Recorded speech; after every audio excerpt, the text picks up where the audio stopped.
Grand Central Air Terminal was built for aviation's future.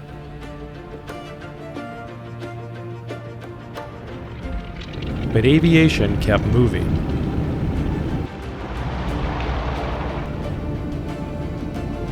For 30 years, the people here moved with it. The field became something its builders never intended. Then, aviation left this place. The airport disappeared into the city. But not all of it.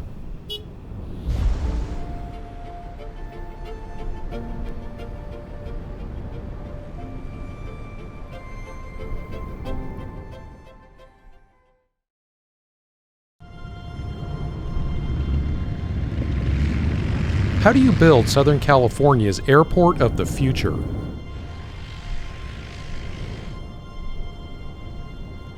By the late 1920s, Glendale already had a modest airfield beside the Los Angeles River. C.C. Spicer had something much larger in mind.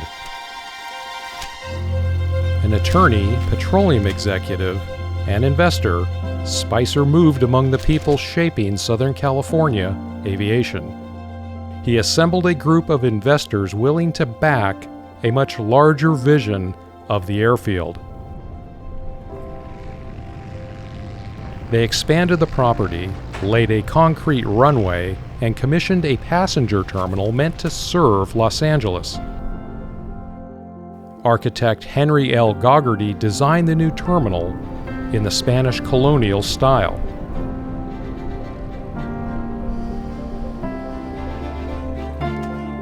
Even the name was a declaration. Not Glendale Airport, Grand Central Air Terminal. Spicer's vision built the airport. Now it had to convince people to travel by air. In July of 1929, Grand Central became the western doorway for transcontinental air transport, the Lindbergh Line. Charles Lindbergh was not just a name on the poster. He helped shape the route, made Grand Central its western base, and flew the first eastbound passenger flight.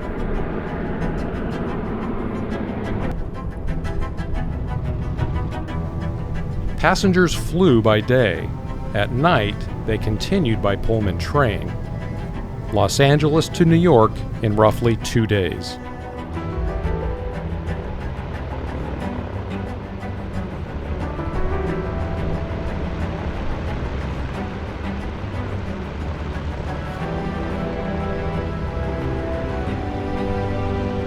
The airplane made the journey feel modern. The train made it possible. Grand Central had to make flying feel routine and safe. The terminal came out to meet the airplane. Amelia Earhart's presence gave the operation credibility. If she trusted flying, so could you. Howard Hughes entered the story on 911 Airway, where his H-1 racer was built in Charles Babb's hangar.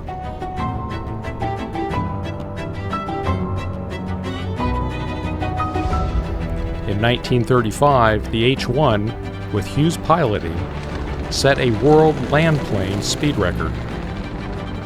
Howard Hughes was one part of a larger aviation culture growing up around Grand Central.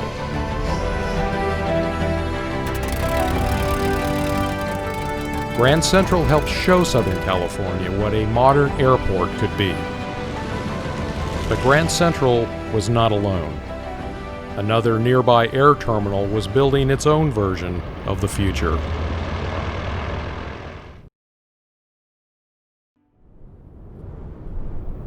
Just 5 miles to the northwest, Union Air Terminal was making its own claim on Los Angeles. The two airports were close enough to compete for the same airline traffic. Grand Central had glamour, visibility, and a head start.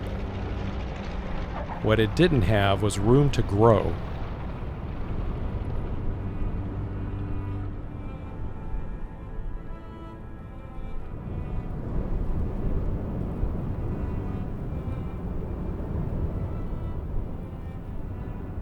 By 1936, passenger service was beginning to shift towards Burbank. Spicer's gateway to Los Angeles had lasted less than 10 years. The airport was losing the purpose it had been built to serve. Major Corliss Mose Mosley had not chosen Glendale.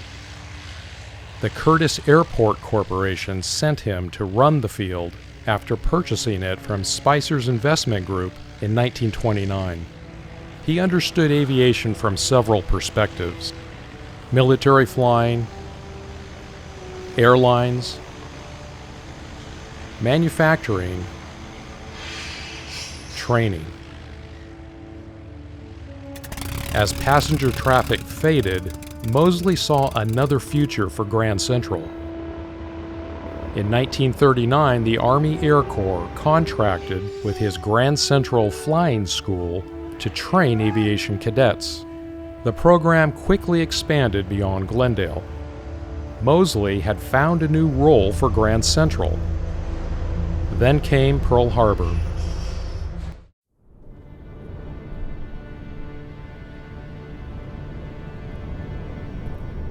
After Pearl Harbor, Grand Central was camouflaged from the air, made to resemble a housing tract, complete with false streets. The field that had welcomed passengers was now camouflaged, guarded, and put to work. Training expanded: pilots, mechanics, cadets. And then came the P-38s. The P-38 Lightning was fast, powerful, and demanding. It exposed the airfield's limits. Sonora Street was closed and the runway was extended towards Western Avenue. From the air, the camouflage tried to make the field disappear. On the ground, the P-38 operation was impossible to hide. Inside the shops, another kind of work was underway. Mechanics were assigned to inspect and modify 40 Wright R2600 engines. They were told what to do, but not why. Those engines would power the B-25s of Doolittle's raid, the carrier-launched strike that gave America its first answer to Pearl Harbor. Today, nothing here tells that story.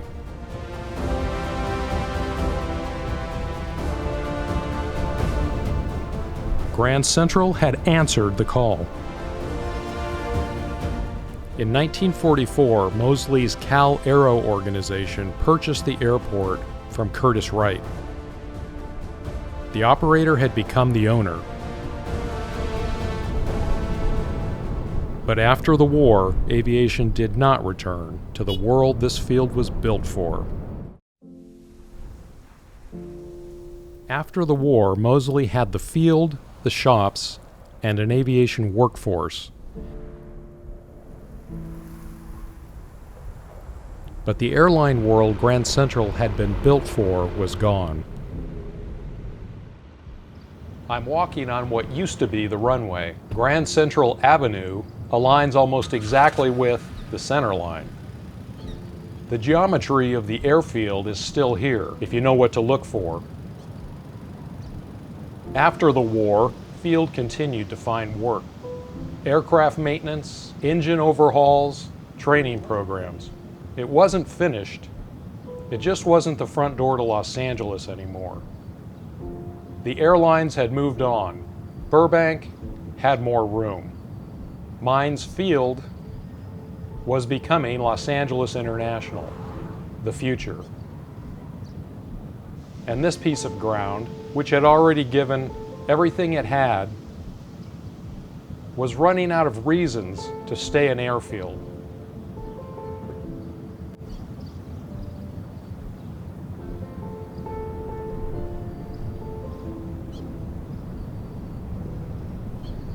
The wartime runway extension was removed. Grand Central returned to its tighter, pre-war footprint, now surrounded by a city that had grown further around it. By the mid-1950s, industrial development was beginning to consume the field. The airport grew smaller as more land was taken out of airport service. Some residents lobbied the city of Glendale to buy what remained and preserve Grand Central as a public airport. The city did not pursue it. Glendale had already moved on from being an airport city. On July 15, 1959, the last airplane cleared the Grand Central runway. The rotating beacon went dark and the runway was torn up. Grand Central Airport was closed. The terminal building survived, but its original purpose became harder to see. It no longer looked like the front door to anything. Painted over, stripped down, altered, emptied out. In 1961, Walt Disney's design organization began moving into the Grand Central Business District. Over time, much of the old airport became Disney's Grand Central Creative Campus.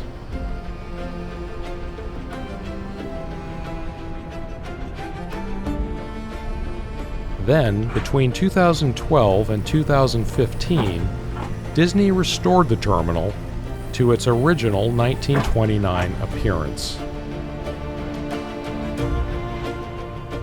The runway did not return, but the terminal became Grand Central again.